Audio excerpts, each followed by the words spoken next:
Sementara itu, saudara, kediaman pribadi Ahmad Yani, anggota Dewan Perwakilan Rakyat Kabupaten Aceh Barat, digranat oleh orang tak dikenal dini hari di Desa Alu Permai, Kecamatan Woila Barat, Kabupaten Aceh Barat.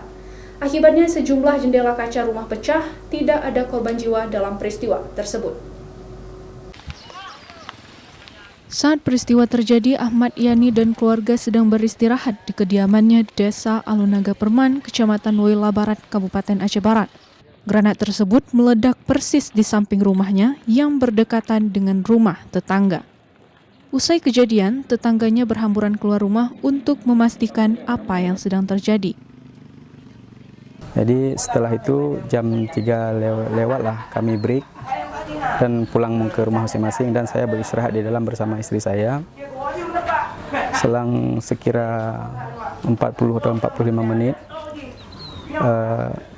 langsung ada kejadian suara dentuman yang sangat besar, satu ledakan ya dekat di rumah.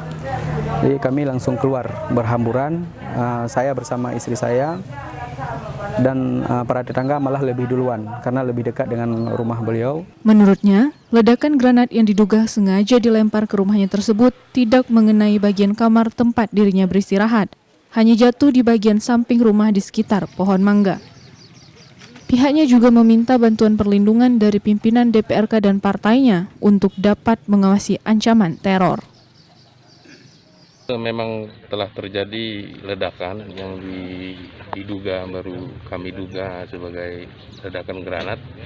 Saat ini kami sedang melakukan TP-TKP.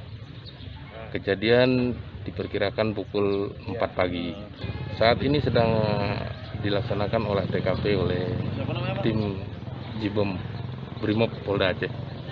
Dari hasil pemeriksaan sementara Polres Aceh Barat dibantu oleh tim penjinak bom Polda Aceh, ditemukan pecahan logam yang diduga bahan peledak jenis granat. Guna memudahkan proses penyelidikan lebih lanjut, pihaknya juga sudah mengamankan lokasi kejadian dengan memasang garis polisi, sehingga tidak ada warga sekitar yang mendekat. Tak ada korban jiwa dalam peristiwa tersebut, namun beberapa jendela kaca pecah. Untuk mengamankan lokasi, Polres Aceh Barat telah menurunkan sejumlah personil aparat kepolisian untuk berjaga-jaga di lokasi tersebut. Raja Umar, Arif Fahmi, Kompas TV, Melabuh, Aceh Barat.